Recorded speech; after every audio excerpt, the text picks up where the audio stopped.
Hola a todos, bienvenidos y bienvenidas a la grupeta Todo y Nada sobre Ciclismo Aficionado. Sergio, ¿qué tal? ¿Cómo va todo? Don Andrés, todo muy bien. ¿Cómo vamos en estas semanas de septiembre, ya cerrando septiembre y comenzando octubre?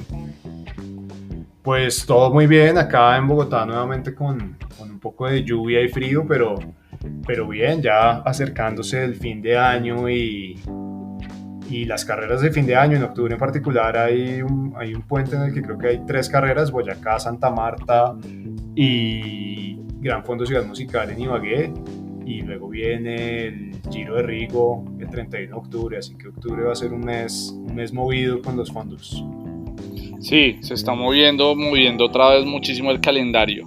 Pero entonces arranquemos con este episodio de septiembre, último episodio de septiembre. Estuvimos hablando hace unas semanas con Mauricio Salazar, el primer colombiano amateur en terminar la prueba de Ultraman. Para los que no saben, es un tipo de triatlón de ultradistancia. No es el único, hay muchos más. Pero bueno, Mauricio nos estuvo contando cómo cambió su vida esa prueba, cómo dio el giro de su vida empresarial para dedicarse de lleno a este deporte y a compartir experiencias y a inspirar personas en este tipo de competencias. Sí, esta conversación que tuvimos con Mauricio está apenas para recargarse de inspiración para lo que queda del año. Así que acá empieza el episodio 40 de la temporada 2 de la grupeta.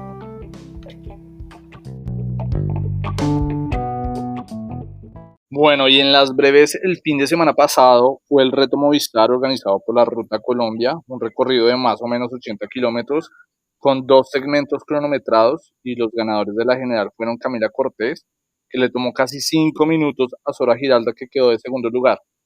Felicitaciones a Camila porque siempre la está rompiendo y dejando muy en alto el nombre del ciclismo femenino aficionado en Colombia.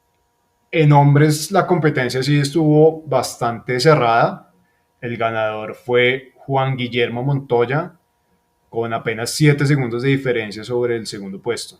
Así que felicitaciones a los ganadores, a los organizadores y a los participantes.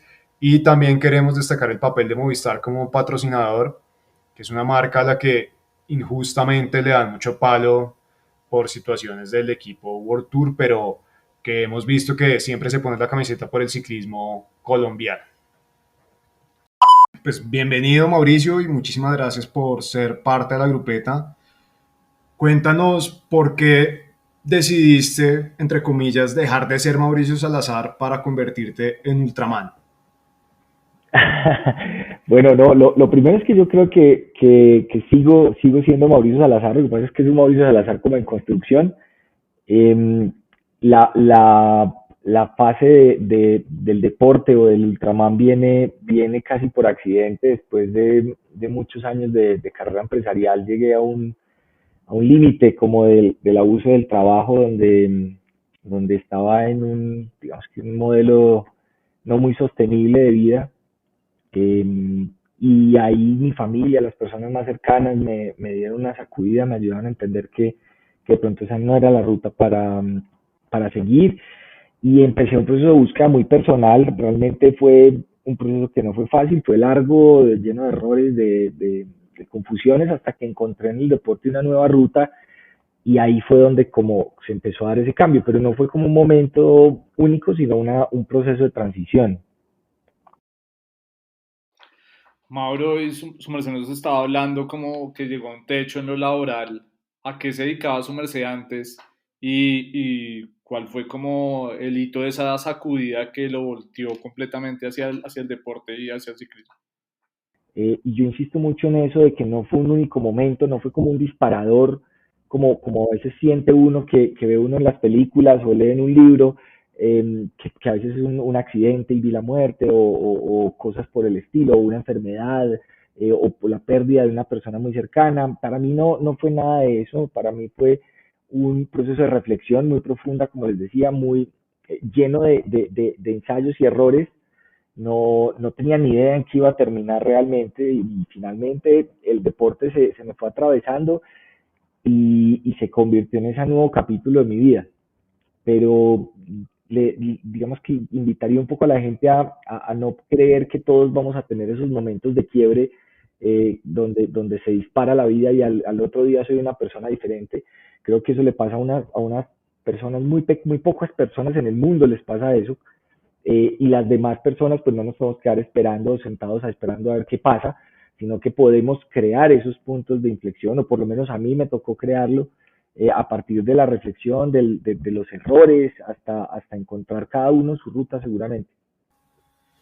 Mauro, y en ese camino, en algún momento sí decidiste hacer los tres retos de resistencia más duros del mundo, que eran Ultraman en triatlón, Costa Brava en natación y Glocknerman, me corriges con la pronunciación, en ciclismo. ¿Cuál fue ese momento y cuál fue el más difícil de esos tres? El proyecto hoy lo llamamos Un sueño, cinco retos, entonces ya no son tres, sino hacer cinco de las pruebas de ultrarresistencia más exigentes del mundo en diferentes disciplinas. Nace casi que durante el Ultraman, que fue la primera prueba que enfrenté. Digamos que cuando me iba acercando, eso me estaba emocionando tanto que yo dije, wow, esto tiene que haber muchas otras pruebas de este tipo en el mundo. Eh, cómo serán cuando empecé a conocer la gente que fue al Ultraman, a los demás atletas, y me contaban de otro tipo de carreras que habían hecho, eso me motivó muchísimo y me puso ahí como en la tarea después de llegar del Ultraman a buscar qué otras pruebas había parecidas y ahí decidí entonces enfrentar cinco, dije cinco por poner un número. La verdad es que tengo una lista pues de más de 10 que tengo ahí pendientes que quisiera hacer, eh, pero van esas tres.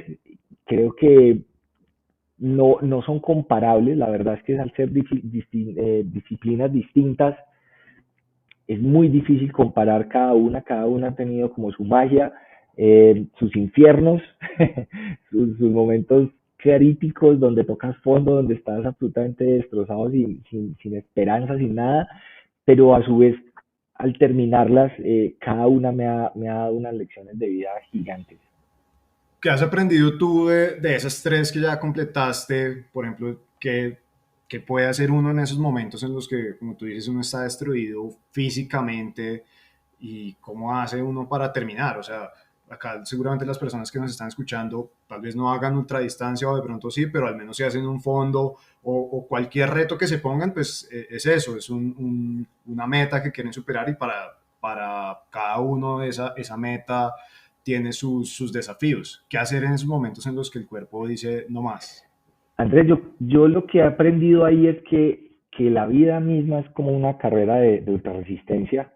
Todos lo vivimos, así sea sobre una bicicleta o desde un escritorio. Creo que todos lo vivimos con temas familiares, laborales, de emprendimientos, negocios, lo que sea. La vida en sí misma es eso, es una prueba de larga distancia, de largo aliento. Y tal vez una cosa que he tenido clarísima desde lo que he tenido la oportunidad de enfrentar es que aunque uno a veces siente que esos tipos de pruebas las está corriendo solo o que va uno solo, bien sea en la vida o en una prueba deportiva, eso nunca es así. Nunca es así, así sea un deporte individual, nunca es así. Siempre es más bien, la vida la veo como una carrera de relevos donde vos vas y arrancas con el cuerpo, como decías, y el cuerpo lo destrozas, o sea, el cuerpo lo tiras a matar con tal de cumplir el objetivo, de cruzar la meta. Y hay un momento donde el cuerpo no te va a dar más, el cuerpo tiene sus límites, y en esos momentos, cuando el cuerpo ya está absolutamente destrozado, entra la mente a hacer su trabajo. Y la mente tiene un poder increíble, o sea, la mente es una herramienta poderosísima y te puede llevar a superar límites pues, que ni te imaginas.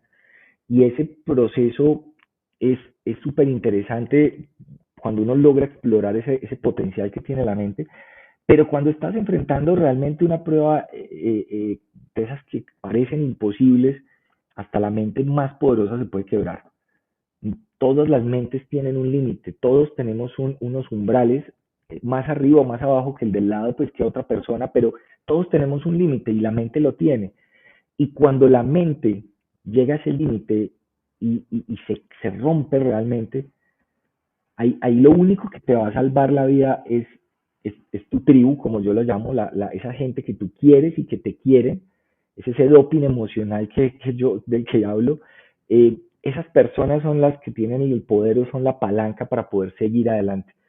Yo creo que ese es como mi resumen. Veo mucho la vida así, en esos relevos, lo que es el cuerpo, la mente y mi tribu. Y, y siento que ahí cuando tengo esos tres conectados y logro hacer esos relevos, es cuando realmente libero todo ese potencial que tengo. Mauro, yo me quería ir un poquito atrás y es, para los que no estamos tan conectados con este mundo de las carreras o de las pruebas de ultra resistencia, así para dummies, los básicos, ¿en qué consisten esas carreras o esas pruebas para alguien que nunca ha participado en ninguna y que no tiene ni idea qué es el Ultraman, por ejemplo? Bueno, Sergio, las carreras de resistencia normalmente tienen como tres tipos o tres categorías, lo que es la corta distancia, la media distancia y la larga distancia. La media distancia normalmente puede ser lo que conocemos todos como las medias maratones, por ejemplo, o los medios Ironman, son las carreras de distancia media. Después viene la larga distancia, que es la famosa maratón, que es como el tipo de competencia insignia de la larga distancia, que ahorita en Tokio pues fue súper promocionada y fue muy emocionante. También está entre la larga distancia, por ejemplo, en el triatlón, lo que es el Ironman, ¿sí? Entonces son ya carreras supremamente exigentes, una maratón a una persona de un ritmo pues normalito son por lo menos 4 horas y de ahí para abajo ya son tiempos ya mucho más juiciosos, pues, pero estamos hablando de una carrera de 4 horas. En un Ironman puede estar entre 11 y 12 horas el tiempo promedio. Entonces son carreras realmente exigentes. Y cuando uno ya coge la larga distancia y la lleva al extremo, la multiplica, no sé, por dos o por tres, está una categoría que se llama la ultradistancia o ultraresistencia. Y ahí son las carreras ya más exigentes del mundo, son carreras eh, prácticamente diseñadas para llevar al límite el cuerpo y la mente del ser humano. Son carreras ahí sí como el Ultraman, el Glocknerman que hablábamos ahorita, que yo tampoco sé si se pronuncia así o no, yo le he dicho Glocknerman toda la vida. Entonces son ese tipo de carreras que son ya pues una locura, pero es una categoría que es muy particular, es una categoría donde no participan tantas personas, por supuesto, ya son carreras muy cerradas, carreras que pueden ir entre 10 y 50 personas nomás por cada una de las pruebas, pero para mí realmente ha sido una escuela de vida que no la cambiaría por nada en el mundo. No hay ninguna universidad que te pueda enseñar lo que te puede enseñar una carrera de estas cuando te lleva a unos límites en tantos frentes como ser humano. Entonces yo la verdad la disfruto mucho, duele mucho, se sufre mucho, pero para mí ha valido mucho la pena, la verdad. Ahora, ¿cómo es la preparación para ese tipo de eventos? Bueno, la preparación yo creo que son los mismos factores o los mismos frentes de una prueba de larga distancia, teóricamente, pero creo que cambian obviamente las escalas son radicalmente diferentes en cuanto a volúmenes de trabajo, y hay unos factores que se van volviendo cada vez más críticos en la medida en que las carreras son más largas. Entonces, si por ejemplo en una maratón la nutrición es importante, que es una carrera de 3 a 4 horas, pues imagínate una carrera que pueda durar 20 o 50 horas. La nutrición es un tema absolutamente fundamental. De hecho, la mayoría de retiros en ultradistancia, por ejemplo, se da por problemas de nutrición, por exceso o por déficit.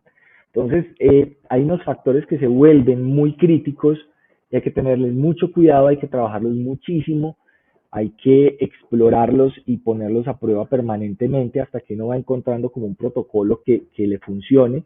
Normalmente ya no son tan estándares esos protocolos, esas formas de preparación, sino que cada atleta va encontrando como su mejor protocolo de preparación, y eso es parte como de la magia de la ultradistancia, por más que hay mucha base de conocimiento hasta cierto punto, de ahí para adelante es mucha experimentación del atleta con su equipo de trabajo. Mauro, ¿y qué rol juega? Y ahí volvámonos un poco más específicos. el ciclismo en esa preparación y cómo es cómo ese vínculo con el ciclismo y con rodar en ese mundo de las ultrarresistencias. No, la bici, a mí personalmente la bici creo que es de los tres el deporte que más me gusta. Hablando pues de triatlón, es el que a mí más me mueve. Eh, el problema de la bici es que es el que más volumen demanda. Eh, Porque vos por más que nades en una piscina, pues una jornada larga de entrenamiento de natación no, a mí no me ha tocado, normalmente las jornadas eran más o menos de 4 horas de natación, por ejemplo, para hacer la travesía de la Costa Brava, pero cuando me tocaba ciclismo, las jornadas de ciclismo eran de 7 horas o más diarias, entonces eso ya son unos volúmenes muy grandes eh, y es muy demandante en cuanto al tiempo que tienes que dedicar es mucho más alto. Y como vivo en una zona llena de montañas, hermano, entonces cada entrenamiento es una muenda, es impresionante, no es nada fácil, sabes que en cada salida vas a sufrir. Y ya la preparación como específica sí va muy de la mano del entrenador, por ejemplo, para la Glocknerman, que fue esta prueba de alta resistencia, que eran 1000 kilómetros en una sola etapa, que pues para mí eso era una cosa impensable, yo nunca había hecho algo parecido siquiera. Tuve que buscar un entrenador austriaco que era parte, digamos que había competido en esa carrera, había estado en el podio, entonces tenía toda la experiencia para poderla trasladar al equipo de trabajo nuestro, porque nosotros acá no teníamos como referentes de cómo hacer una preparación óptima. Creo que cada reto de este tipo, lo que mejor nos ha funcionado a nosotros es crear equipos de trabajo completamente orientados al objetivo.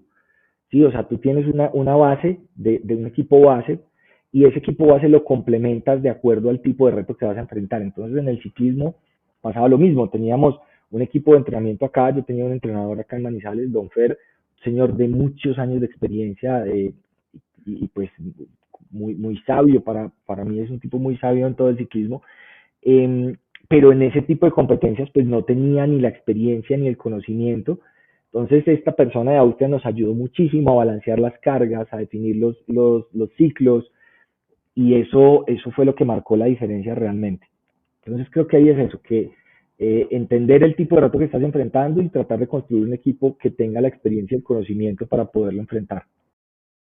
Nos decías ahorita que eran 1000 kilómetros en una etapa y en algún lado leí que decía que era como sumar todas las montañas del Giro de Italia en una sola etapa. ¿Cuántos metros de desnivel positivo hacían? Andrés, esa Glocknerman, sí, la sumatoria te da como el equivalente a unir todas las etapas de alta montaña de un Giro de Italia y hacerlas en una sola etapa. En total son 17.000 metros de ascenso acumulado. Que eso cuando yo lo leí la primera vez, hermano, yo casi me muero del susto, yo no entendía cómo podía haber una prueba así. En la medida que fui estudiando eran 12 puertos de montaña, 12 puertos eh, donde habían unos muy complejos. Hay que subir la montaña más alta de Austria, se llama la Glockner o algo así, y toca subirla por los dos lados. Entonces, es una montaña ya nevada, llegamos a estar a 3 grados centígrados, el último descenso me tocó en la noche, eso es como estar bajando acá más o menos del Nevado del Ruiz, entonces es un zigzag, tú por más que yo tenía una luz súper potente, no veía nada, hermano, entonces el carro era el carro acompañante era el que ponía las luces, pero en el zigzag cuando giras, como los giros son tan cerrados, pues la luz del carro queda apuntando a la montaña y uno no ve por dónde va, es muy difícil y sabes que hay precipicios. Yo te digo, yo nunca he tenido tanto miedo en una bicicleta como en ese descenso. Eso fue de locos, hermano. Eso es muy miedoso. Lo hice pues como con lo más precavido posible, pero estaba lloviendo, estaba congelado, no era capaz casi de frenar y eso que iba con freno de disco. No, eso fue una experiencia muy fuerte, pero bueno, finalmente esa es la magia de esas pruebas que te lleva realmente al límite y conoces muchas cosas de ti que ni sabías que existían. Mauro, ¿cómo es la logística de esas carreras? O sea, su merced se preparó 8 meses, pero ¿cuánto llegó allá? ¿Cuánto tiempo antes? es algo que requiere un nivel de inversión muy alto, logísticamente le tocaba irse a su merced solo, o uno puede llevar a alguien que le haga de soporte, ¿cómo es eso? Bueno, esa es muy buena pregunta, Sergio, porque yo aprovecho para aclarar que la ultradistancia puede que yo sea el que pedalee o, bueno, en fin, pero realmente es un deporte de equipo, un equipo que tiene que estar supremamente bien afinado. La logística en una prueba de ultrarresistencia lo es todo. O sea, si te falla la comida, pierdes. Si te falla la ropa que llevas, pierdes. Imagínate que en esa Glocknerman allá en Austria nos llovió de las 55 horas, nos llovieron más de 30 horas. Entonces, si hubiéramos tenido, o sea, no hubiéramos logrado responder con la ropa que se necesitaba, como te decía, estuvimos a 3 grados centígrados, yo no hubiera sido capaz de seguir, me da una hipotermia y caigo ahí como un pato, hermano, y no soy capaz de seguir. Entonces, todos esos aspectos, nutrición, la ropa, la navegación, y yo soy supremamente malo, hermano, a mí me dan un mapa, pues yo me pierdo en un centro comercial, ahora imagínate pues que me digan, no, estos son 2000 kilómetros pintados en un mapa, no, no hay nada que hacer, o sea, yo no llego ni a bala. Entonces, todos esos aspectos son parte de la tripulación, las tripulaciones son obligatorias en la mayoría de este tipo de carreras, no son ni siquiera opcionales. El número de personas puede variar, puede ser desde una persona hasta 4 personas. Eh, es, digamos que cada persona tiene un rol muy específico. Nosotros, como nos preparamos, está Vero, mi esposa, que una navegante impresionante y además ella es como la capitana del equipo, entonces ella es la que lidera a la tripulación. Ella tiene a cargo toda la parte de navegación y supervisa la parte de alimentación. Normalmente va una persona que es nosotros le llamamos como el asistente de carrera, pero es como la persona como la de los equipos de ciclismo que se encarga de todo, que es mecánico, masajista, que prepara las caramañolas, la Sí. comida. Entonces ahí iba Nelson, pues muy querido, lo quiero mucho, pues fue una persona que fue clave en esa carrera y hacía todas esas labores. Y adicionalmente estaba Andrés Cortés, que es mi camarógrafo pues de toda la vida. Entonces iban ellos tres en una camioneta. La logística se planea muy bien, por supuesto, desde mucho antes. Uno trata de leer muchísimo sobre la carrera, sobre las experiencias que han tenido otros ciclistas. Uno estudia muchísimo la ruta. Todo el material que te entrega la organización es clave porque o están los mapas, las recomendaciones. Uno estudia el tema del clima, estudia muchas cosas que al final tal vez la gente no las ve o no se alcanzan a entender, pero lo que te decía, o sea, tú fallas en la ropa y si te llueve 30 horas, ¿qué haces? O sea, ¿qué te vas a poner? Y ahí puedes perder una carrera. Te puede dejar fuera de carrera un tema que pues pareciera tan elemental y se vuelve crítico. O sea, vos no te imaginas lo que era la camioneta de nosotros, hermano, llena de uniformes emparamados. Eso era lleno de pantano. Esa camioneta olía a puro pantano, a río. Y te imaginarás, pues eso parecía un tendedero, hermano, porque eran todos los uniformes ahí puestos, tratando de secarlos para poderlos volver a usar. Yo había empacado más de 8 uniformes, uniformes de invierno la mayoría.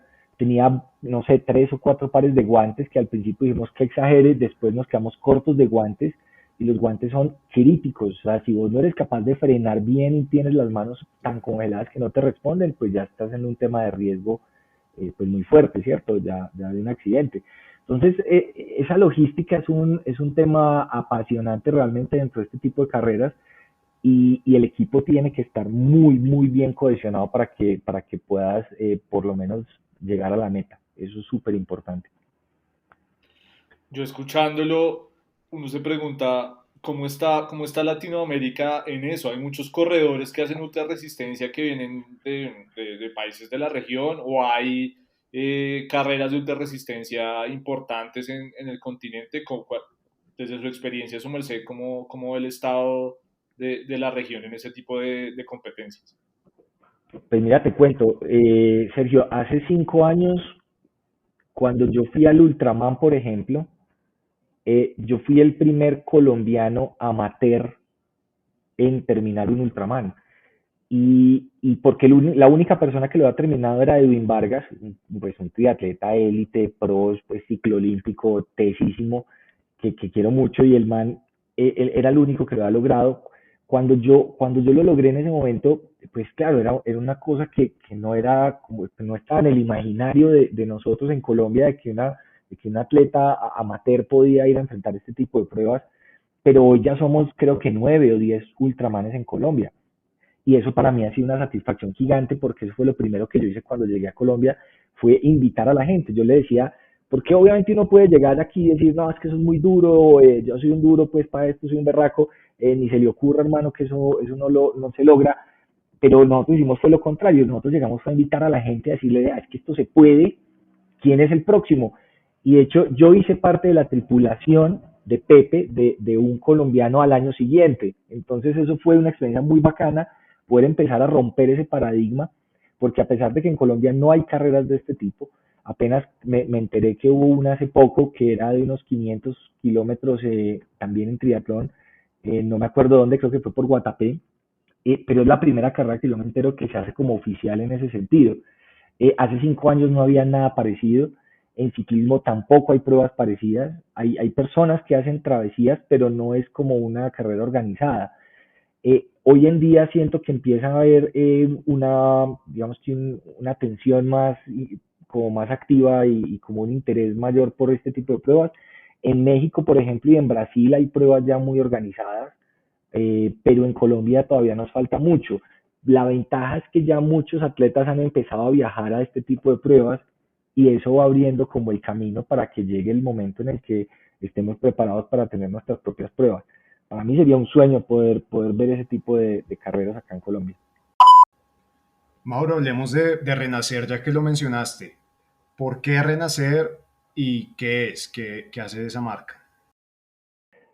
Renacer nace como una filosofía de vida a partir de mi experiencia, de mis vivencias, y tratando simplemente, o sea, de compartirlas, pues sin ninguna, eh, digamos que con el único ánimo de poder compartir unas lecciones de vida que he tenido la oportunidad de traerme de cada una de esas pruebas mientras me preparo, mientras las enfrento. No tenemos ninguna aspiración distinta a desafiar nuestros límites e inspirar a otros a hacerlo, entendiendo los límites como algo absolutamente personal. Digamos que los tuyos, Sergio, son diferentes a los de Andrés son diferentes a los míos, pero todos son absolutamente válidos y es tan valioso y tan valiente el que decide correrse un 5K trotando o hacerse una salida en bicicleta por primera vez, como el que se enfrenta a una prueba de ultrarresistencia. Creo que acá lo que hacemos es valorar el esfuerzo y la tenacidad de cada uno en sus justas proporciones. Entonces es eso, es simplemente una filosofía de vida orientada a la acción y que invita a la acción, y Renacer es precisamente por pues esa transición que tuve y que para mí fue más o menos eso, renacer de una vida a otra, y creo que muchos, pues, tenemos esa oportunidad de renacer o por lo menos la estamos buscando, y acá se configuró una comunidad alrededor de ese concepto. Yo me siento absolutamente orgulloso de esta tribu que hemos creado.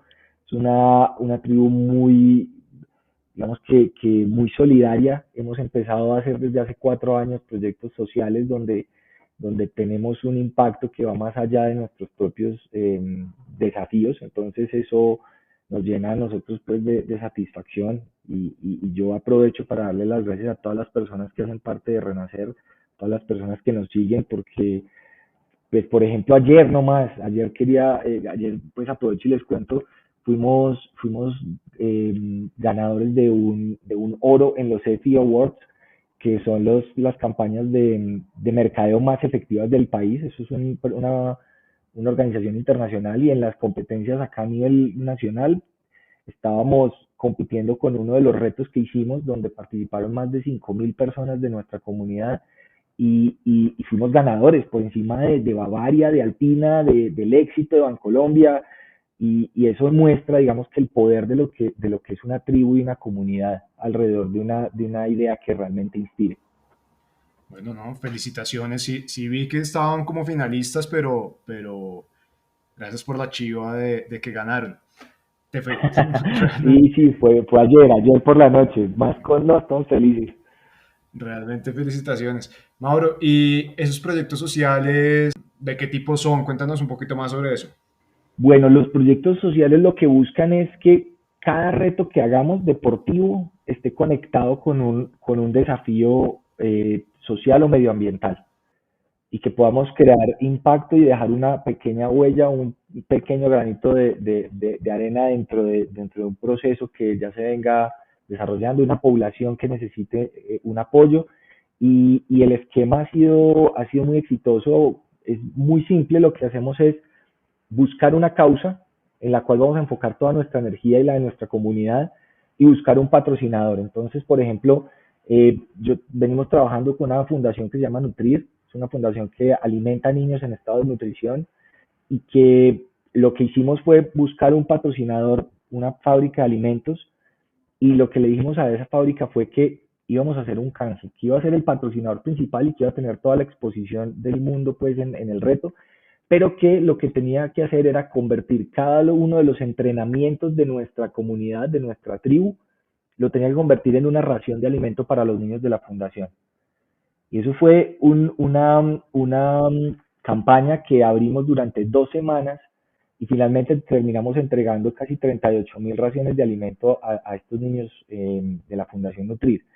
Entonces, para nosotros se ha convertido en casi que el proyecto más importante cada año. Y como te digo, de la parte que vamos pensando en el proyecto deportivo que viene, siempre estamos pensando cuál va a ser esa causa que vamos a apoyar y nuestra comunidad responde de una manera impresionante frente a estas convocatorias. Su merced habla de como de ese poder que tiene el crear comunidad y el tener una tribu y poner una causa que movilice esa tribu. ¿Cuál ha sido como la experiencia de construir esa comunidad y cuáles son como esas buenas prácticas para que una comunidad alrededor del deporte o del ciclismo pues se esté moviendo tanto?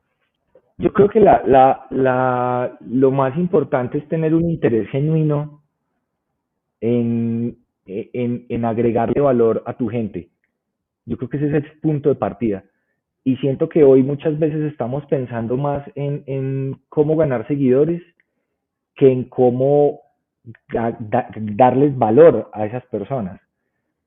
Ahí yo creo que hay un punto de quiebre. Yo nunca tuve un interés bueno, voy a tener seguidores o entre más seguidores tenga voy a tener más patrocinadores. Eso nunca fue nuestro interés desde Renacer. Nuestro interés era, bueno, ¿qué hemos estado aprendiendo en esta oportunidad que nos da la vida de vivir estas experiencias? ¿Y qué es lo que le podemos compartir a la gente desde ese aprendizaje?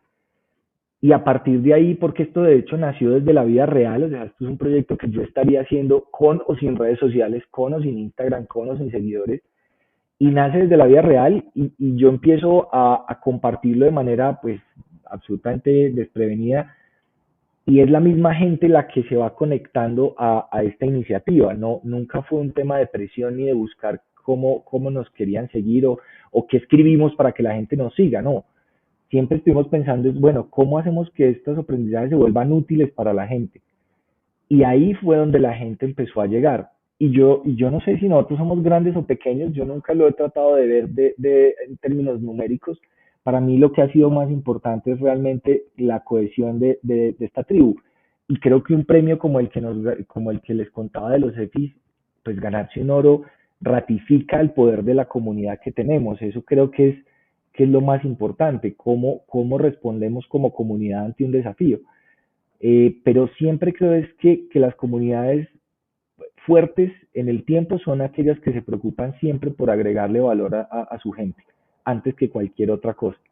Y a partir de ahí seguro, pues habrá que buscar cómo se hacen sostenibles, bueno, cómo logramos, sí, actores que nos ayuden a financiar las cosas, pero no hacerlo al revés. Creo que ahí es donde podría estar el mayor punto a favor para poder empezar con una comunidad sólida. Mauro, Van tres de los cinco retos, de ese sueño de los cinco retos. ¿Cuáles son los otros dos y cuándo los vas a enfrentar? Bueno, no. Lo que les puedo contar es que en pocas semanas, en menos de, creo que en 3 semanas, estaremos lanzando el próximo, el cuarto. Es un reto supremamente poderoso. Les puedo contar que es en Colombia, y que estamos apostando por un Guinness World Record. Eso es lo que les puedo contar a hoy. Va a ser una prueba que ningún ser humano ha logrado desafiar. No les puedo contar más detalles por el momento, pero sí los invito a que nos acompañen. De verdad que va a ser una cosa de locos. Estamos supremamente contentos, estamos emocionados, asustados porque está muy duro, pero trabajando muy duro desde hace casi un año para poder sacarlo adelante. Así que invitadísimos pues a que nos acompañen. Bueno, vamos a estar súper pendientes ahí de esa información. Claro que sí, les estaré contando apenas lo lancemos. Bueno, Mauro, y, no, y comprométase a cuando lo termine, viene a la grupeta y nos cuenta cómo le fue. Claro que sí, comprometidísimo. La verdad que voy a disfrutar mucho contándoles porque hoy la verdad es que yo no sé si lo vaya a lograr o no, es muy complejo, pero lo que sí es que va a haber muchas historias para contarles. Esperemos que sí, seguro que sí. Toda la buena energía para que así sea. No, muchas gracias, muchas gracias. ¿Qué tiene que tener una buena grupeta, Mauro? Yo diría que respeto me parece muy importante porque una grupeta no es para salir un solo fin de semana. Yo creo que la grupeta es para construir y para empezar a disfrutar como esos espacios y la vida cada fin de semana, cada año, y lo que hace pues, que uno logre, digamos, que convivir con otros y disfrutar esa pasión que es la bici, siempre es el respeto a la capacidad del otro, el respeto a, a la forma de ver la vida de cada uno, porque finalmente la bici es un estilo de vida. Entonces yo creería que el respeto me parece bien importante. Listo. Bueno, Mauro, mil gracias por estar acá, por aceptar la invitación y toda la suerte en todos los retos que se vengan y por supuesto también con Renacer y esos proyectos sociales que haces desde esa marca. No, mi hermano, muchas gracias, la pasé muy, muy bien y no, entonces nos vamos a ver pronto. Yo creo que, que estamos seguros ahí de vernos dentro de poquito, apenas termine el reto para contarles de cómo nos fue.